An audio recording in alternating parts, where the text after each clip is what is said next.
Why didn't Adani came when this Indian man was alive?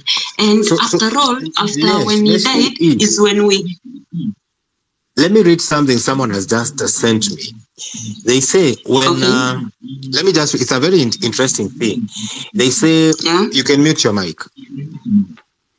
During the wedding of Mukesh Ambani's son, one of the attendees was a Kenyan by the name, the guy who owns Simba Cement. He was the only Kenyan who attended it. The other person who was in attendance was Adani himself. So someone, from what I'm reading here, is that was the linkage. Now, what is common between these two people? What is his name? The Kenyan guy. Tony, when you get it, tell me. The guy who owns cement here in Kenya. He opened a coal. They're looking into coal, which is also what Adani does. Cement, which is also what Adani does. Infrastructure, which is also what Adani does. And I'm seeing here that if you draw the correlation between the two main companies, it's almost a mirror image of each other. And it goes back to what Mwero said, that once these Indians come in terms of construction of the airport and doing all these projects, they will not leave. They will stay here permanently, and the next thing you might hear is that Adani will take over the running of the railway system in Kenya. So these are things we need to watch out for. But to add to that, I'm saying, I don't know whether you had finished, JKIA, so that I bring in Komu and Lutomia. Then we can close in 20 minutes. Okay, I didn't finish. The second thing I want to say, when you see this, I think this years that the president elected, like let's say the Minister of Mining, this Joho, because the president, they have that relationship, because the president himself, he wants to use those people who cannot focus on what the 99% of Mwananchi. You see, he's focusing on those leaders who were looters. Example, the Minister of Mining. Does he have the knowledge of mining? He doesn't have. So people are being elected on seats that they don't prefer them. See, Ruto did this because there is best titanium in the Kwale region, sir. He's electing this Joe so that he can loot. Next year, there is a Chinese or there is a Singaporean who has shares in the best titanium. And when Kenyans are going, because the streets are belonging to the Kenyans right now. That are our offices right now. So I keep interrupting you. I'm supposed to close at 10, so I'll ask you to be brief so that I just take 2 minutes and close. Brief, so that I can finish. When we have looked on the airport side, we haven't looked on the environment. Adan is elected as the Minister of Environment, whereby, as you see, the forests are being sold to these rich Arabs in the name of, I don't know, carbon or what. We will be talking about the airport. Sorry, I keep interrupting you. Let's keep it to the JKIA. Wednesday we'll be here again. We can talk about that. Is that okay? Okay. So, thank you. Okay, only 1 minute, then I close. I'll give you half. I really want to wind up. Sorry, Nakwarakisha. Okay. So let me give Komu, because you're several. Let me give Komu. I'll give you 1 minute each. Komu.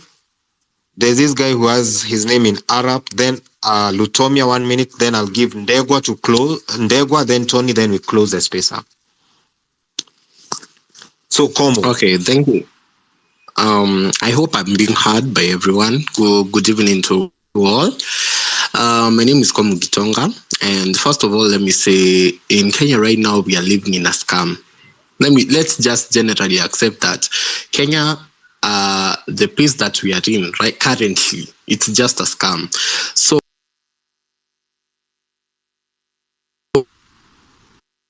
not many people out there know the whole idea of it. Watu tu wanasikia Adani. Is Komu there? But we can't hear him. Komu, people can't hear Can you hear me?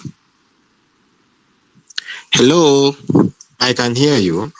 Hello, can you hear? Yeah, go on, go I on. hope everyone else can hear. Oh, so what I was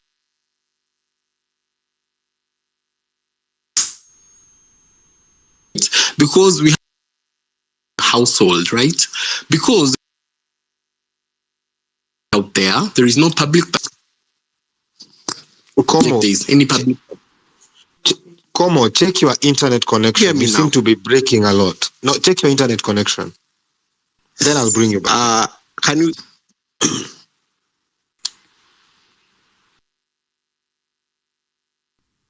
There's this guy with an Arab name. The mic is yours as I wind this up. Oh, thank you, Tony. Am I audible? Yes, you are. Much for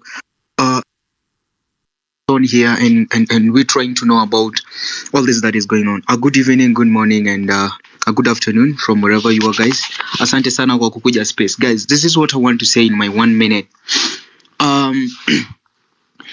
As the only thing. Can't these guys, we've lost them. We can't hear them. Can you guys hear me? Yes, I can. Yes, I can. Go It's on. okay. Lutomia to reset. Yeah. Now, this is what I want to say. Yeah. The main reason why we had Mau Mau and the main reason why we have a national anthem today, it was because we wanted people out and we wanted to own our own land, and tulikuwa tunataka kukuwa na vitu vyetu bila interferences ya people who are outside there. So I want to say that the JKI deal needs a lot of pressure. We need help from people, Kenyans in India. We have people in India. We need all the help we can get. Then we hit the streets in Kenya. This battle is only going to be won when the news is out there. That is what won the battle of Finance Bill 2023. So we really need to make a lot of noise about it here at home and abroad, so that as the legal thing happens on paper and in the background, we really need a lot of noise. This thing needs a lot of anger, more than the anger that we had for the Finance Bill 2023. The last thing I'd love to say is that Ruto is not, this whole problem comes with that guy being there. So in as much as we're still pushing JK and everything, this whole problem has one source, and the source is Baba Shalin. So the early the better, guys. Let's go to the streets if you can. Do what you can as Tony and Ndegwa as council also push this thing on the other end. That is my submission. Back to you, Anthony. Thank you. Thank you very much for keeping it brief. Lutomia, you're next. Thank you, Anthony, for moderating the session. We have been listening to all the comments, suggestions, and instructions. We have listened to councils here, and allow me to respectfully, some of them, I call them activists and rumor mongers.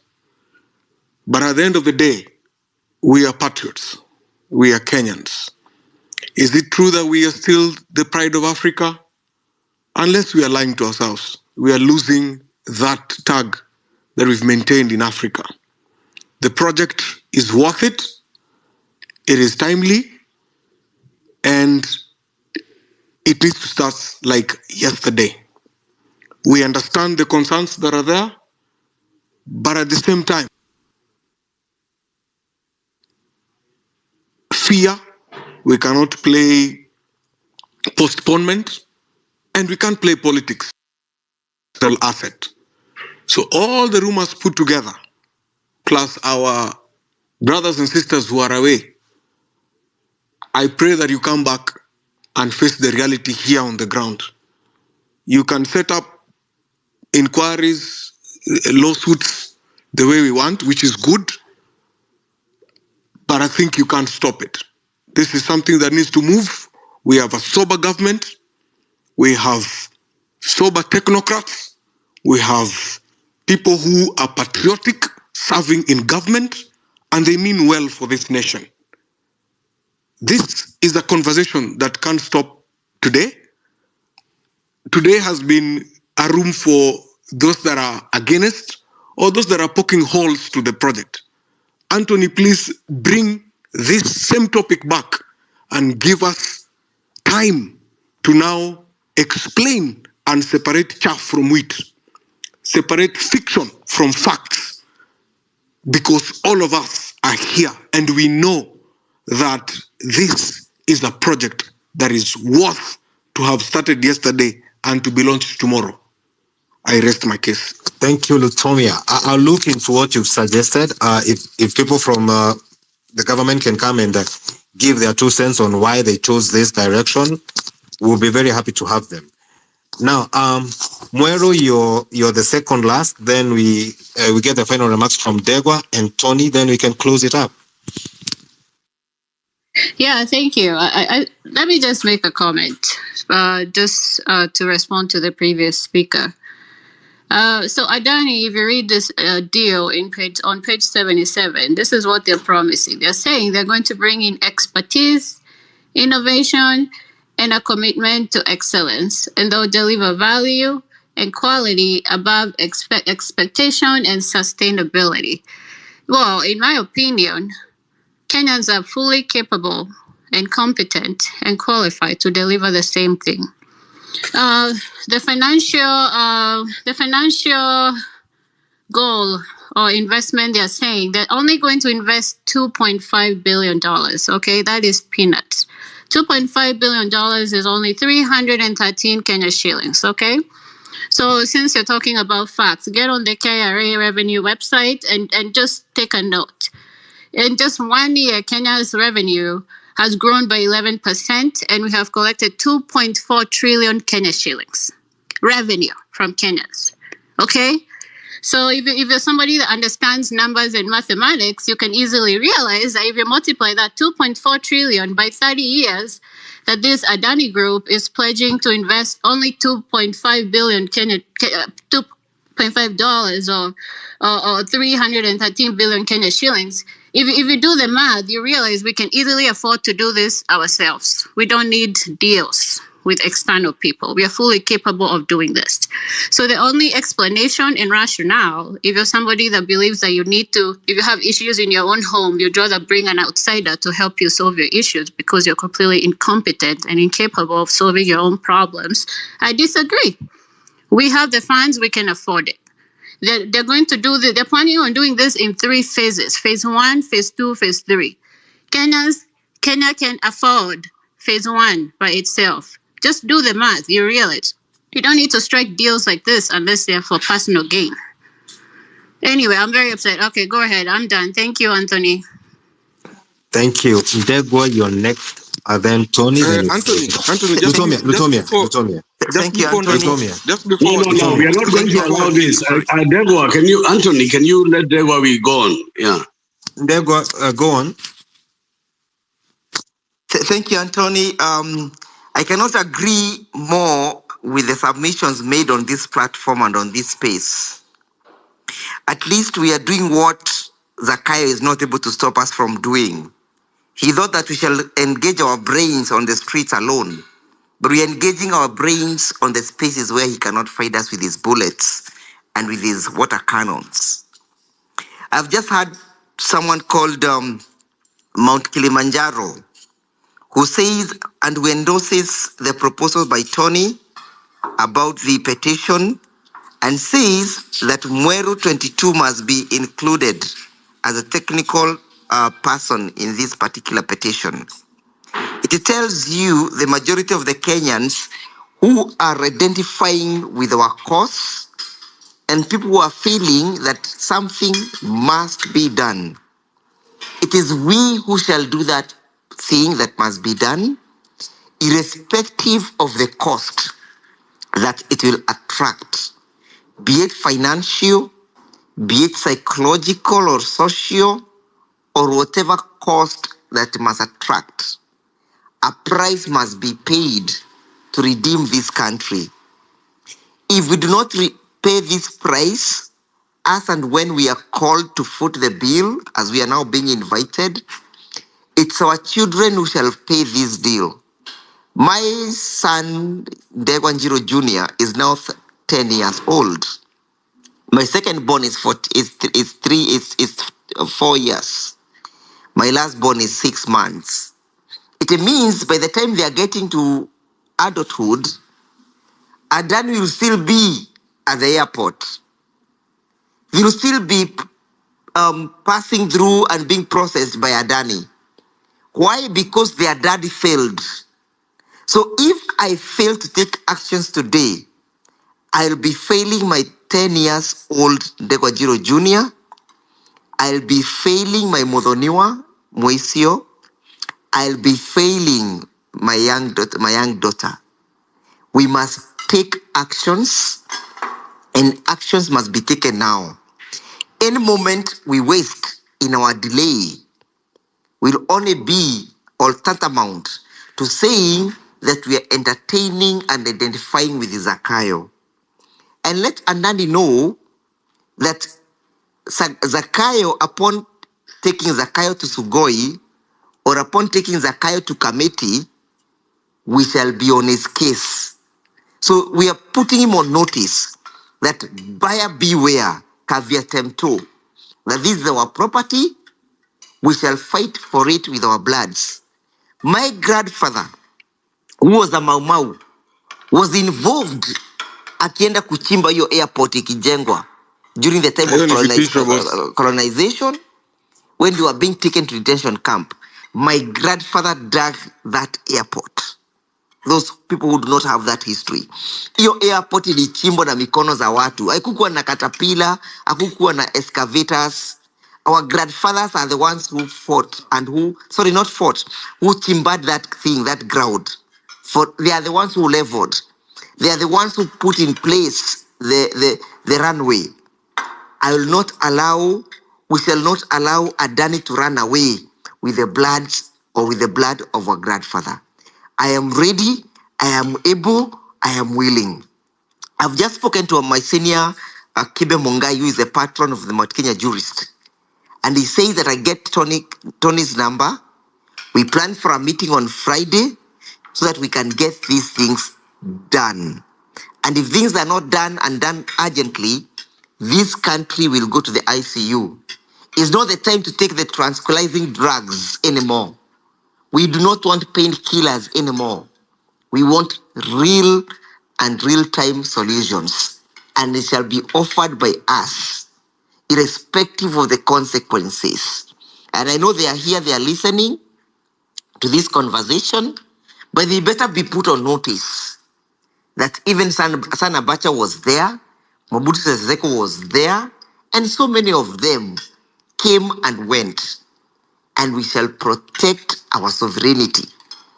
The blood and the sweat that my grandfather sweat when he was digging the runway to that airport must triple down on me when I am protecting its existence. Thank you, guys. I rest my case. I feel so charged that this has happened, and I thank Tony for this space. I feel like I am raving to go to do that which is right and which is just. Viva, viva, viva. Thank you, Ndegwa, for those powerful closing remarks. I did not know that our grandparents actually built JKIA with their bare hands. Tony Gashoka, you have any final remarks before we close it up on point? I want to confirm and give my public undertaking that I will bring the full force of my political and social capital to put the leaders of the opposition at the disposal of the legal team of Degwa and my good brother Kibe, his senior, so that this petition can see the light of day. And we will coordinate with the Kenyans who are willing, with the media friends we have in India, and the people who we have across, and the breadth of both the legal and the political, to make sure a petition lands to the Congress party and delivered in person to the Indian Congress on this matter of Adani. On the guy from the government who was here to attack us, I want to remind him what the Greeks said before. The gods used to say that for those that gods want to destroy, first they make mad. There is no doubt in my mind that Zakayo is walking the path that has been walked by other tyrants in this continent. Dego has mentioned Mobutu Sese Seko. I can include on that list Dr. Amin Dada, Field Marshal, Samuel Dole of Liberia, Emperor Bokassa, Kamusu Banda, And this African continent boasts of so many of them that lived with a gun. Even in Sudan, there was Bashir. And they believe that because they have the gun and they have the bank, the central bank, that they will never fall down, including Robert Mugabe of Zimbabwe. But let me tell this Zakayo, he will not be the first nor the last tyrant that will fall on his sword. And the Kenyan people will not allow our airport and our heritage to go to waste. And therefore, this particular battle, in honor of the Jay-Z's whose blood was spilled on the streets of Nairobi on the finance bill of 2023, who are their fathers and their uncles, we are going to work on this Adani deal with our social capital to ensure that we externalize this pressure to an extent that Zakayo will feel the heat. With those very few and many words, I agree with Wakili Fever. This is something we are going to take up and come back to this forum to report. Thank you very much, Tony, for those wonderful closing remarks. And to everyone on this space, thank you for being such wonderful listeners and a great panel. We did not argue, we did not talk over each other. We do it in a very hospitable manner. I'm trying to get the words out of my mouth. We shall be back again on Wednesday with Point Blank, where we say it like it is, point blank. We not only discuss issues, but we equally give some wonderful solutions to it. So to everyone on the space, see you Wednesday, same time, 8 to 10. We shall have a wonderful panel. I see all the requests, but let's meet again on Wednesday. Good night and sleep well.